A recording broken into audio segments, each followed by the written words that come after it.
શ્રી પ્રભુને પ્યારા શ્રી યમુનાજીના લાડીલા એવા રસિક सत्संगी वैष्णवों ने जय श्री कृष्ण। तो भगवान जो भी लीला करते हैं वो केवल मात्र अपने निज भक्तों के उद्धार और कल्याण करने के लिए करते हैं। भगवान माखण चोर छे पण ए गोपीओ ज इच्छती थी कि प्रभु हमारा घरे पधारे અને આ માખણની ચોરી કરે। यही तो भगवान का लक्ष्य था कि जन जन के चित्त का निरोध मेरे स्वरूप गुण और लीला के अंदर हो। ए भगवान नी दिव्य बाल लीला व्रज मंडलना अंदर चाली रही छे અને એકવાર ભગવાને માટી ખાધી અને જ્યાં ભગવાને માટી ખાધી આ વખતે વ્રજ ભક્તોએ સખાઓએ મૈયાને कंप्लेन करी છે। मैया ने कहा लाला तूने माटी खाई। बाजू में बलराम जी उभा छे। मैया बलराम जी ने पण पूछवा लाग्या। लालाए धोतिયું ખેંચ્યું બલરામજીનું કે મારી પોલ ખોલી છે તો હું તમારી પોલ ખોલી દઈશ કે તમે ભાંગની ગોટી ખાઓ છો। बलराम जी विचार करे आना साथे बહુ पंगो लेवा જેવો નથી। बलराम जी कहने लगे हाँ ऐसा सुना था इसने माटी खाई है पर मैंने देखा नहीं है, सुना था। ए लाला तूने माटी खाई? ना हम भक्षितवानंब सर्वे मिथ्या विशंसिनः यदि सत्य गिरस्तरहि समक्षम पश्य मे मुखम। ए मैया आ बधा जूठू बोले छे अने विश्वास ना बेसतो होय समक्षम पश्य मे मुखम मारा मोड़ू खोलीने जोई लो। अहिया महाप्रभुजी सुबोधजी में बहुत सुंदर बात करे छे कि लालाए माटी चौक्कस खाधी ज ए सत्य छे पण लाला के छे मैं नथी खाती ए पण सत्य छे। अहिया लाला कही रह्या छे मैं नथी खाधी ए पण सत्य छे अने व्रज भक्तो कही रह्या छे कि लालाए माटी खाधी ए पण सत्य छे। तो व्रज भक्तो के जे खाधी लाला के छे नथी खाधी ए बन्ने सत्य कई रीते होई शके। त्यारे महाप्रभुजीए सुबोधनीजीना अंदर स्पष्टीकरण कर्युं कि लालाए माटी खाधी पण छे अने नथी पण खाधी। पूतनाना जारे भगवाने प्राणो चूस्या ए प्राणोना साथे अनेक बाळकोने पण भगवाने पोताना अंदर समाहित करी लीधा। ए निर्दोष बाळको जेमना प्राण ए पूतनाए हरी लीधेला ए बधा ज बाळकोने भगवाने पोताना अंदर समाहित करी लीधा छे। ए बाळको भगवान ने कही रह्या छे प्रभु अरे मेरे दूसरे सखाओं के भांति हमारा ये सौभाग्य नहीं था कि हम आपके साथ खेल सके, वो ब्रज रज के अंदर आलोट सके जहां आपके दिव्य चरणारविंद वो रज को प्राप्त हुए हैं। एकाध बार हमें आपके चरण की स्पर्श की हुई व्रज की रज जरा हमें आप खिलाइए ताकि हमारा उद्धार हो। ए बाळको जेम भगवान ने पुकारी पुकारी ने कहता होय अने भगवान कहे छे ठीक छे बाळको तमने आ मारा चरणारविंदनी प्रसादी रज हूँ लेवडावुं छुं पण ए लेवडावा माटे भगवाननुं ज मुख छे। भगवाने माटी खाधी छे पण पोते नथी खाधी पण ए निर्दोष बाळकोने ए व्रजरज प्रदान करवा माटे भगवाने माटी खाधी। एटले महाप्रभुजी के छे कि व्रज भक्तो के छे पण साचुं छे अने भगवान के छे पण साचुं छे। भगवान के छे मैं माटी नथी खाधी पण मनमा के छे ए बाळकोने माटी खवडावेली छे एटले भगवान के छे ए पण सत्य छे। भगवान के छे मैं नथी खाती ए भगवान पूर्ण पुरुषोत्तम छे ए भगवान जूठું कई रीते बोली शके अने भगवानना वाक्य ए वेद वाक्य बनी जाए, भगवानना वाक्य ए प्रमाण वाक्य बनी जाए ए भगवान क्यारे पण जूठું न बोली शके, मिथ्या न बोली शके।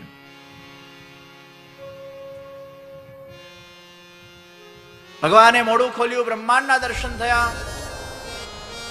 अने त्यारे यशोदाजी घबराई गया कि अरे आ बालकृष्णलाल आ तो साक्षात ब्रह्म छे अने आने हूँ फटकारती थी, आने हूँ मारती थी, अरे मैं केटला बधा अपराधों माथे चढ़ावी लीधा, अरे ये तो साक्षात परब्रह्म है।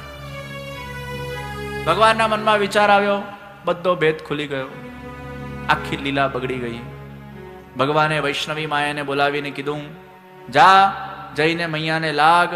અને વૈષ્ણવી માયા જ્યારે મૈયાને લાગી ત્યારે જઈને પાછા મૈયા એ ખોવાઈ ગયા અને બાલ ભાવ એમના અંદર જાગૃત થઈ ગયું. પાછા લાલાનો કાન પકડવા લાગ્યા.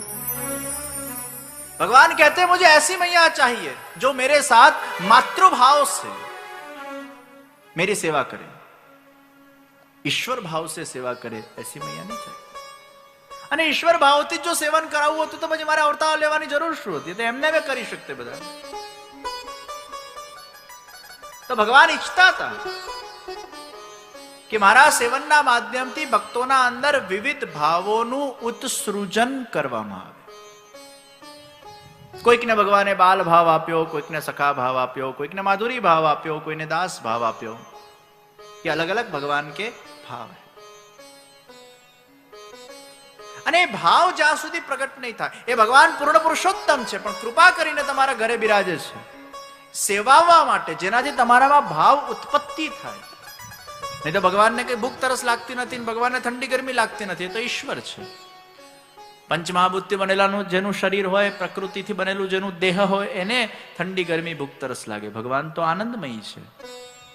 પણ જેમ એ આનંદમયી બ્રહ્મ યશોદાજીના ત્યાં પૂર્ણ રીતે બિરાજમાન થયા, બાલ ભાવે બિરાજમાન થઈને જે યશોદોત સંગલાલિત કૃષ્ણ બનીને એમને જે સેવાનો સુઅવસર પ્રદાન કરે છે, એ જ સેવા પુષ્ટિ માર્ગના અંદર આપણા ઘરરૂપી નંદાલયના અંદર વલ્લભાચાર્યજી મહાપ્રભુજી જ્યારે આપણા ઠાકોરજી પુષ્ટ કરે છે, ત્યારે એ યશોદાજી અને નંદરાયજી ના ભાવયુક્ત સેવા કરવાનો અવસર આપણને પ્રદાન થાય છે.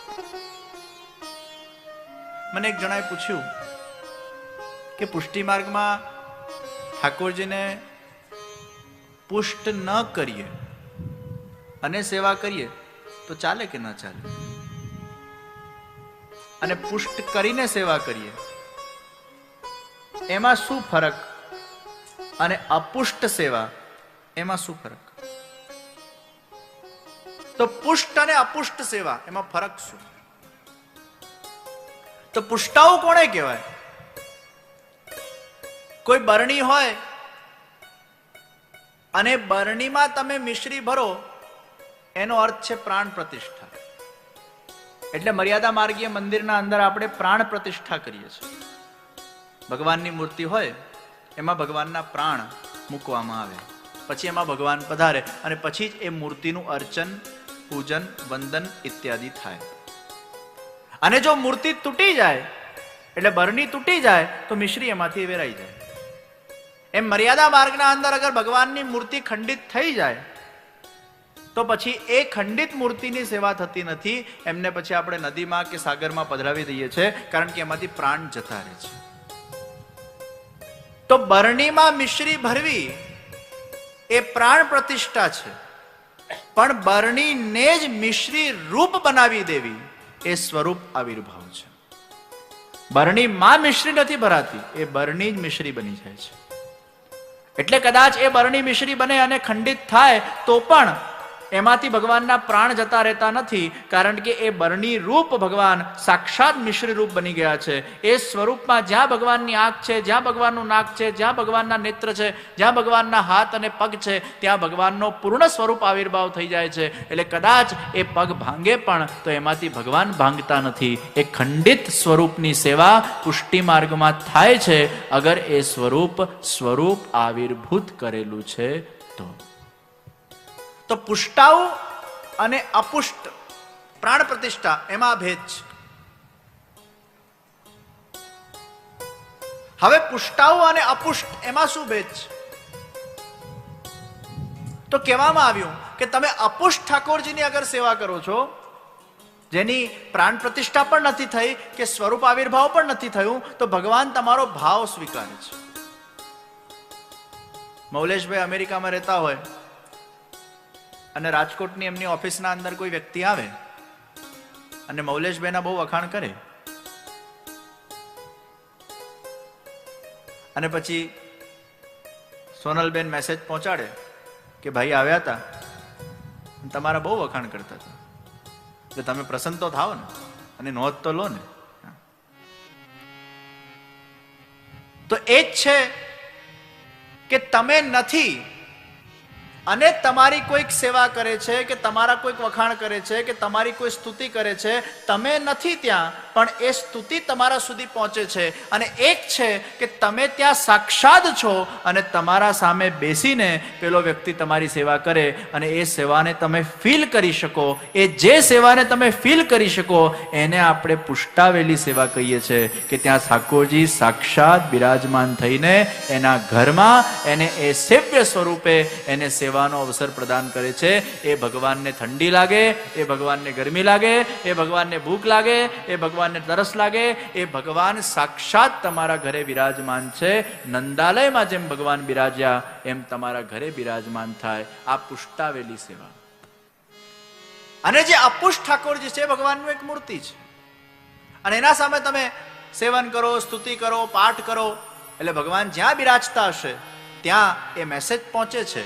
ત્યારે ભગવાન તમારો ભાવ સ્વીકાર કરે છે. અને જ્યારે પુષ્ટ થઈને ઠાકોરજી બિરાજમાન થાય છે ત્યારે ભાવ અને સેવા બંને સ્વીકાર કરે છે. તો એ પુષ્ટિ માર્ગમાં ઠાકોરજીને પુષ્ટાવીને ઠાકોરજીની વિવિધ ભાવે આપણે સેવા કરીએ છીએ. તો બાલ ભાવ, સખા ભાવ, દાસ ભાવ, માધુરી ભાવ. દૂધને તમે ગરમ કરો, થોડુંક ગરમ કરો, એમાં સોંધાસ આવે. જેમ જેમ દૂધ ઉકળતું જાય એમ દૂધમાં સોંધાસ આવતી જાય.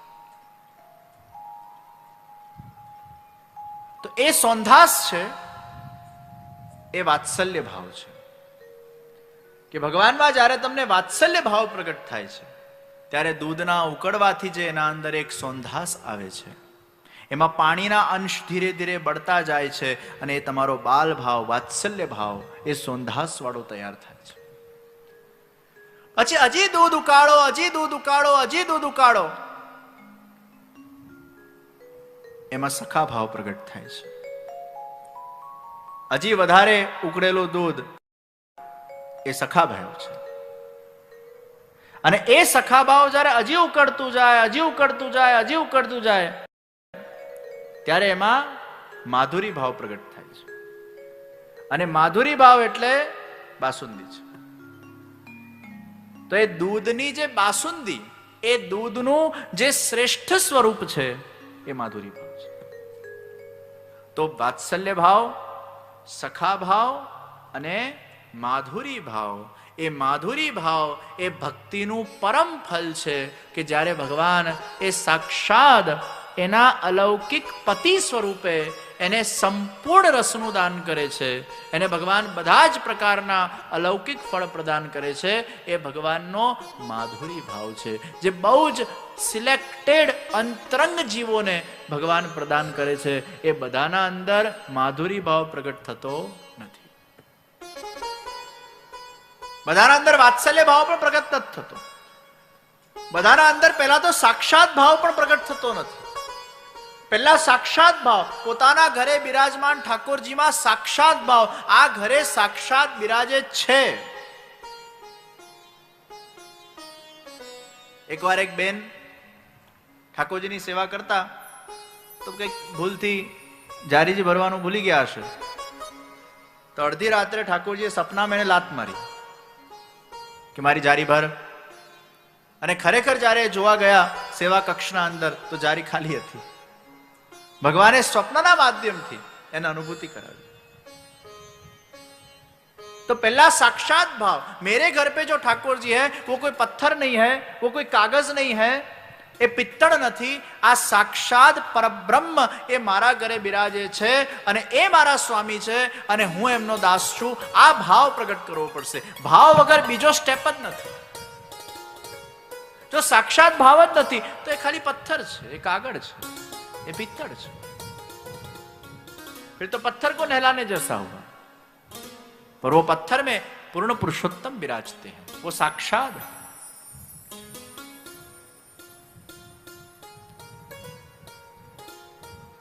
અને એ ભાવ જ્યારે જાગૃત થાય પછી ભગવાન કૃપા કરે અને આ ત્રણ માંથી કોઈ એક ભાવ તમારા અંદર ધીરે ધીરે પ્રગટ થવા લાગે. તો જ્યારે તમે ઠાકોરજીની સેવા કરો તમે જે સ્વરૂપની સેવા કરો છો. પહેલા આપણે કૃષ્ણના ભાગલા પાડતા બંધ કરી નાખીએ. મારા ઘરના ઠાકોરજી અલગ, હવેલીમાં બિરાજતા ઠાકોરજી અલગ, નાદદ્વારામાં બિરાજતા ઠાકોરજી અલગ. આપણે ભાગલા પાડીએ છીએ. નાથદ્વારામાં જે શ્રીનાથજી બિરાજે છે એ તમારા ઘરે છે, અને તમારા ઘરે જે છે એ નાથદ્વારામાં છે. વરસાદનું પાણી નદીમાં જાય, નદીનું પાણી કેનાલના માધ્યમથી તમારા ઘર સુધી આવે, એમ વરસાદનું પાણી નાથદ્વારાના શ્રીનાથજી છે, નદી એ હવેલીના શ્રીનાથજી છે, અને તમારા ઘરે જે કેનાલના મારફતે જે નળમાં પાણી આવ્યું, જે મૂળ વરસાદનું પાણી હતું, પણ એની વ્યવસ્થા તમારા ઘર સુધી ઉપલબ્ધ થઈ, એ જ નાથદ્વારાના શ્રીનાથજી બાબા, એ જ વસ્તુતા એવા જે કૃષ્ણ પરબ્રહ્મ પરમાત્મા છે, એ જ તમારા ઘરે આવીને વિરાજમાન થયા છે.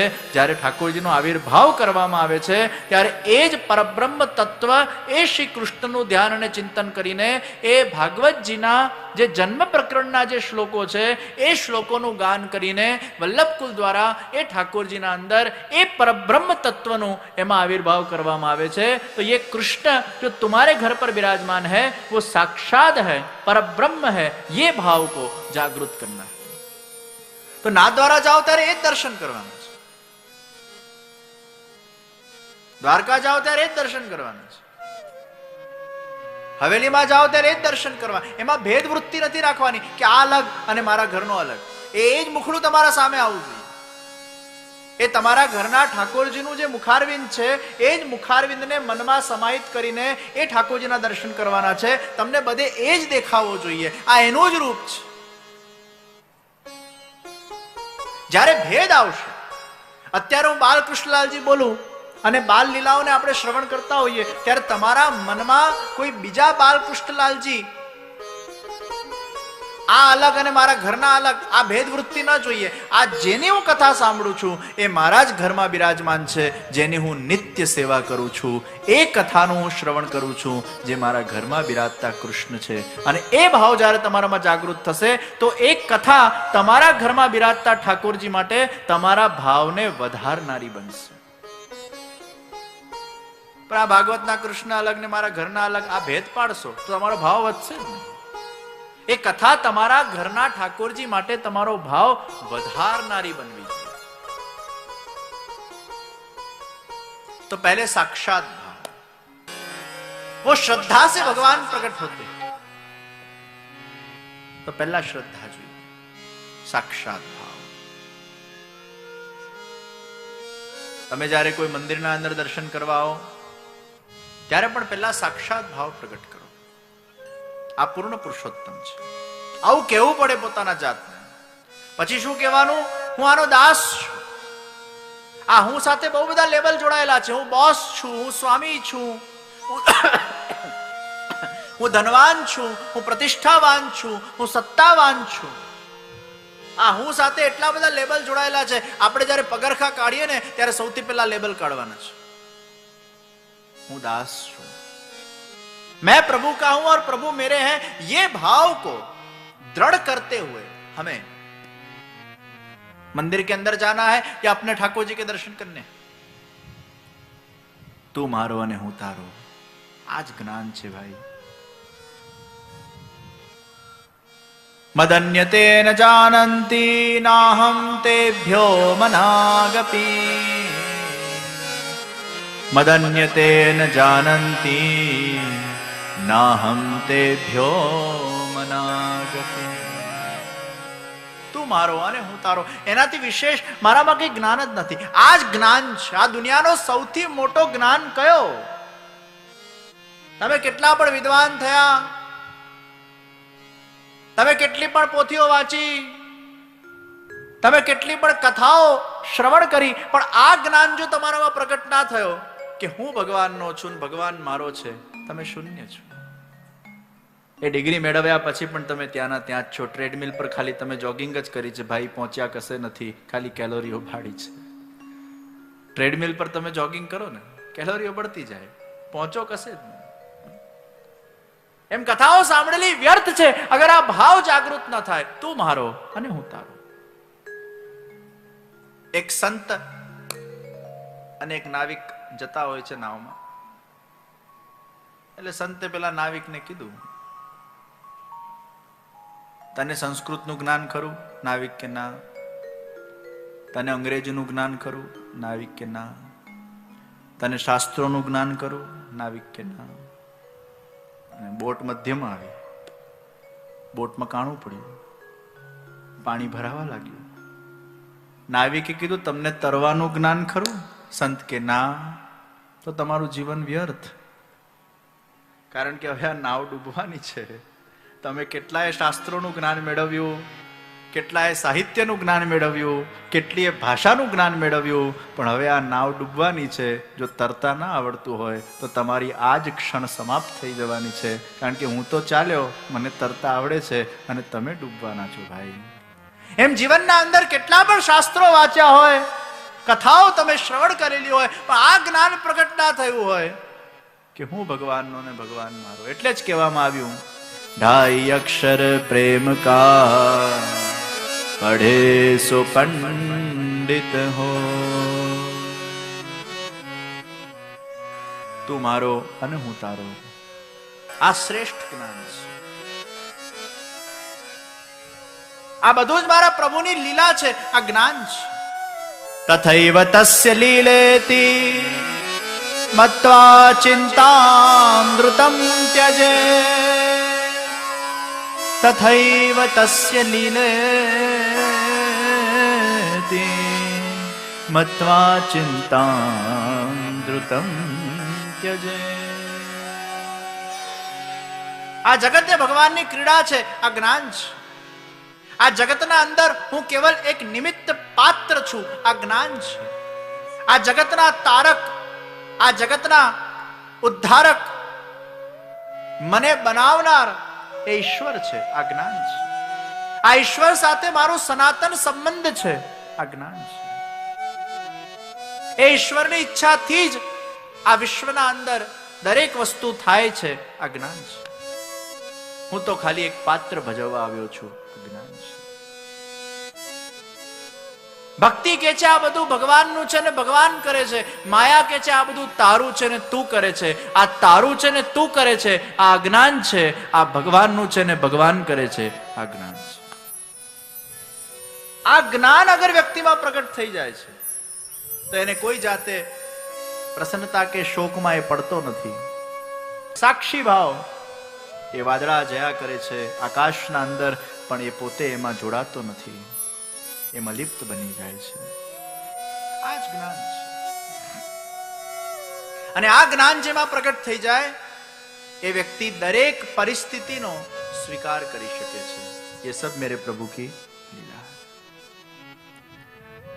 એ કવિએ બહુ સરસ વાત કરી, શ્યામ તારી વાંસળી બનીને વાગવું છે મારે, અરે સુર ક્યારે કયા છેડવા એ જોવાનું તારે. શ્યામ તારી વાંસળી બનીને વાગવું છે મારે. ये ज्ञान है. अरे भगवान मैं तो एक बांसुरी हूं, आप मुझे बजाओ. જે બાંસુરી શરણાગત થઈ જાય છે ભગવાનના દરોષ્ટને, હે શ્યામ હું તો તારો એક વાદ્ય છું, તું મને વગાડ. हे श्याम मैं तो तेरी एक कठपुतली हूं, तुम मुझे नचा. हे श्याम मैं तेरा एक खिलौना हूं, खेल मेरे साथ. બેબી ડોલ સાથે કેવી રમે નાની છોકરીઓ? પછી બેબી ડોલ ને ઘણી વાર આમ મરોડી કાઢે, તોડી કાઢે, હાથના છૂટા કરી નાખે, મુંડી છૂટી કરી નાખે, પછી પાછું ભેગું કરી નાખે. અને બેબી ડોલ બિચારી આમ સહન કર્યા કરે. બેબી ડોલ નું એક જ લક્ષ્ય છે, તું રમ મારા સાથે. પણ એ બેબી ડોલ બહુ પે પે પે પે કરે તો બાળકને મજા આવે ના આવે. આપણે આ જગતના અંદર ભગવાનના એક રમકડા થઈને આવ્યા છે ભાઈ. આપણે બધા બેબી ડોલ છે ભગવાનની, એ રમે છે આપણા સાથે, ખેલતે. કોઈક વાર હાથ ભાંગી કાઢે, પગ ભાંગી કાઢે, કોઈક વાર ડિટેચમેન્ટ કરી નાખે, પણ બહુ પે પે નહીં કરવું. भगवान के मजा नहीं आती तारा साथ रमवा में. अरे मैं भगवान का एक खिलौना हूं, भगवान तुम मेरे साथ खेलो, ये ज्ञान है. આટલું જ જ્ઞાન એ વ્યક્તિમાં જ્યારે થઈ જાય છે ત્યારે જગતના દરેક વિષયને, દરેક સિચ્યુએશનને, દરેક પરિસ્થિતિનો એ વ્યક્તિ સહજ સ્વીકાર કરે છે. તો હું ભગવાનનો છું, ભગવાન મારો છે. આ સાક્ષાત ભાવ, આ દાસ ભાવ. અને એનું પહેલું સંસ્કાર જ વ્યક્તિ બ્રહ્મ સંબંધના દિવસે લે છે. એ તુલસી પત્ર હાથમાં લઈને ભગવાનના સામે કંઠી પહેરીને, સહસ્ત્ર વર્ષોથી ભગવાન તમારાથી હું વિખૂટો પડેલો છું, તમને મેળવવા કે મળવા માટે જે મારા અંદર તાપક ક્લેશ હોવું જોઈએ હજી સુધી પ્રગટ થયું નથી. હું મારું દેહ, ઇન્દ્રિય, પુત્ર, પરિવાર આદિ સાથે આપના શ્રી ચરણારવિંદોમાં હું સમર્પિત થઉં છું. એ કૃષ્ણ હું તમારો છું. શ્રી કૃષ્ણ શરણમ. આ બ્રહ્મ સંબંધ છે. એટલે બ્રહ્મ સંબંધ એ સિદ્ધિ નથી, પણ સિદ્ધિ સુધી પહોંચવાનું પ્રથમ ચરણ છે. કોલેજમાં એડમિશન લઈએ તો ડિગ્રી નથી મળવાની એ જ દિવસે, પણ ડિગ્રી મેળવવા માટે એડમિશન છે. એમ પુષ્ટિ ભક્તિ માર્ગના અંદર ભગવાનના ગોલોકધામ સુધી પહોંચવા માટેનું જે પહેલું ચરણ છે એનું નામ બ્રહ્મ સંબંધ છે. કે એમાં એ સંસ્કાર જાગૃત થાય છે. જે ભગવાનથી વિખૂટો પડીને એ ભગવાનને ભૂલી ગયો છે, ભગવાનના સંબંધને ભૂલી ગયો છે, તો એ બ્રહ્મ સંબંધના માધ્યમથી એ ભક્તિ આશ્રમની શરૂઆત થાય છે. જેમ શરીરના શરીર સાથે લગ્ન થાય ત્યારે ગૃહસ્થ આશ્રમની શરૂઆત થાય, એમ આત્માના પરમાત્મા સાથે બ્રહ્મ સંબંધ રૂપી લગ્ન થાય ત્યારે ભક્તિ આશ્રમની શરૂઆત થાય. શરીરના શરીર સાથે લગ્ન થાય ત્યારે મંગલસૂત્ર પહેરાય, આત્માના પરમાત્મા સાથે લગ્ન થાય ત્યારે કંઠી પહેરાય. એ જ્ઞાન શક્તિ અને ક્રિયા શક્તિના મધ્યમાં ગળામાં આપણે કંઠી પહેરીએ છીએ. એટલે જ્ઞાન શક્તિ અને ક્રિયા શક્તિને જે ભેગું કરે એને ગળું કહેવાય. એટલે ગળા કાપવાની વાત કરીએ છીએ. એ ગળું કાપો એટલે જ્ઞાન શક્તિ અને ક્રિયા શક્તિનું ડિટેચમેન્ટ થાય, એ છૂટું પડ્યું એકબીજા સાથે. અને એ ઇન્ટરસેક્શનમાં જ્યારે તમે કંઠી પહેરો છો, અને મહાપ્રભુજીએ બહુ સુંદર એનું અર્થઘટન કર્યું કે જે કંઠી પહેરીને સ્નાન કરે છે એને પ્રયાગ તીર્થનું ફળ મળે છે. એ જ્યારે સાધારણ જળથી સ્નાન કરતો હોય અને કંઠી પહેરીને પછી જે જળથી સ્નાન કરે છે એ જળ પવિત્ર બની જાય છે. There is a difference between શુદ્ધતા એન્ડ પવિત્રતા. તમે હાઇજીનિકલી ક્લીન થયા એને શુદ્ધતા કહેવાય, અને તમે પાપ રહિત થયા એને પવિત્રતા કહેવાય. આપણે ઠાકોરજીની સેવા કરવા જઈએ ત્યારે શુદ્ધ પણ હોવા જોઈએ અને પાપ રહિત પણ હોવા જોઈએ. એ કંઠી પહેરીને જે વ્યક્તિ સ્નાન કરે છે એ તત્પૂરતું પાપ રહિત બને છે. પૂર્ણ પાપનો એમાં નિવૃત્તિ થતી નથી, પણ સેવા કરતા સુધી એ સમય પૂરતો એ પાપ રહિત બની જાય છે. તો શુદ્ધ અને પવિત્ર એટલે કંઠીને આપણે ધારણ કરીએ છીએ. બ્રહ્મ સંબંધ લીધા પછી એ સેવકનો યુનિફોર્મ છે, કંઠીને પહેરવું. તો બ્રહ્મ સંબંધ લીધા પછી તુલસીની 2 માળા આપણે પહેરીએ છીએ. એક નામ દીક્ષાની, બીજું બ્રહ્મ સંબંધ દીક્ષાની. એક રાધાજીના ભાવથી, બીજું કૃષ્ણના ભાવથી. એક ગુરુના ભાવથી, બીજું ગોવિંદના ભાવથી. એમ 2 કંઠીને આપણે ધારણ કરીએ અને કંઠી અંત સમય સુધી એના ગળામાં રહે. અને જ્યારે એ સદગત આત્મા ભગવાનના ગોલોક ધામમાં જાય પછી એના પાછળ માલા પેરામણી કરવામાં આવે, એમાં કંઠીની પેરામણી થાય છે. કંઠી એને પહેરાવવામાં આવે છે.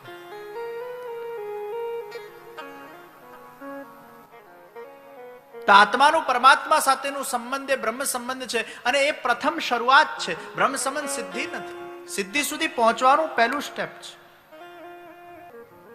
તો ભગવાનના એ વિશેષ દૈવી જીવોને એ બ્રહ્મ સંબંધ લીધા પછી જ્યારે એના સર્વ દોષોનો નાશ થાય છે, જન્મ જન્મના જાણે અજાણે કરેલા જે પણ આપણા દોષ કર્મ છે, પાપ કર્મ છે, એની નિવૃત્તિ બ્રહ્મ સંબંધ લીધા પછી થઈ જતી હોય છે. એટલે આપણે શુદ્ધ બનીએ છીએ.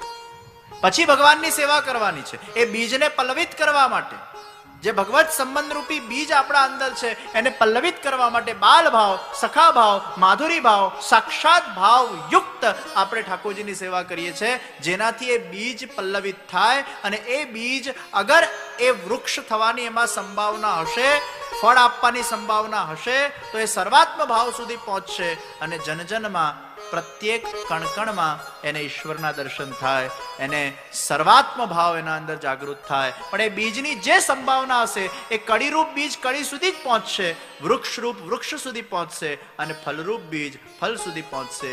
એની જે સંભાવના ભગવાને પહેલાથી નિર્ધારિત કરેલી હશે, બ્રહ્મ સંબંધ લીધા પછી એને એ જ ફળની પ્રાપ્તિ થશે. પુરુષાર્થ કરના ઉસકા ધર્મ है, साधन करना उसका धर्म है, सिद्धि प्राप्त करवाना, सफलता प्राप्त करवाना वो ईश्वर के हाथ की बात है. इसलिए पुरुषार्थ करते जाओ, कर्म करते जाओ, फल की इच्छा के बिना वो फल ईश्वर प्रदान करता है. तो भाव वगर दुनिया नकामी છે ભાઈ. પહેલા ભાવ જોઈશે. મને એક જણું કે આ કેવી તમારા પુષ્ટિ માર્ગની સેવા, ભગવાનને નવડાવો, ભગવાનને અત્તર લગાડો, ભગવાનને શિંગાર કરો, હે આ તો બધા ઘેલાઓ છે. આવું કે ભાઈ પુરુષોને અમુકને ના ફાવતું હોય આવું બધું. એ કે આ બધું અમારું કામનું નહીં. આ તો બધા. ત્યારે મારે લોકોને કહેવું પડે કે ભાઈ તમે લોકો પણ ભૌતિકવાદના અંદર ઘણા ઘેલા વિદ્યા કરો છો, ત્યારે જ્ઞાની લોકોને ઘેલું જ લાગે છે. એમાંય ભાવ તો હોય જ છે, લૌકિક ભાવ હોય છે.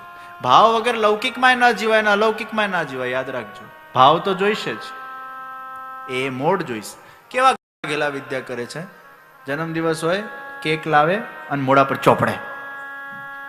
આમાં શું મળ્યું એને? જરા આપણે બુદ્ધિથી વિચાર કરીએ કે આના પાછળનો કોન્સેપ્ટ શું. આમ આપણે વેસ્ટ કરીએ છીએ, ગંદવાડો કરીએ છીએ, પણ this is the mode of enjoyment. એમાં ભાવ છે એન્જોય કરવાનો. અને જ્યારે એન્જોયમેન્ટનો ભાવ આવે ત્યારે કોઈ પણ વિદ્યા આપણે કરીએ એ બધાને ગમે. આ એક મોડ છે, એન્જોયમેન્ટનો એક મોડ છે, એક ભાવ છે. and you when you go with that enjoyment mode in your mind, you have to go with that ભાવ. પછી બુદ્ધિની વચ્ચે નાક કરો તો પછી તમે એન્જોય જ ના કરી શકો. બુદ્ધિ કે હું કામ આ બધું કરવાનું જરૂર? તું ઘેર બેઠો શાંત નથી? તારે શાંતિ મેળવવા આટલો બધો કર્મ કરવો પડે? રોલર કોસ્ટરમાં જવું પડે, ગાડીઓમાં બેસવું પડે, પછી પેલો ગાડી ઠોકે.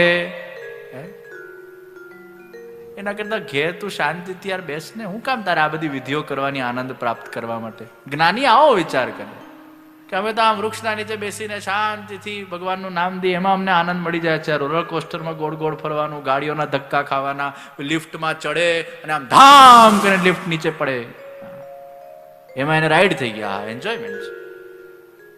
એ રાઈડ આવે છે, ઉપર લિફ્ટ હોય પછી પેલું કોઈ બટન જ ના હોય, ધામ કરીને પેલો ઊંચો થઈ જાય. આ મજા આવી. ત્યારે જ્ઞાની લોકો કે આમાં તને શું મજા આવી ભાઈ?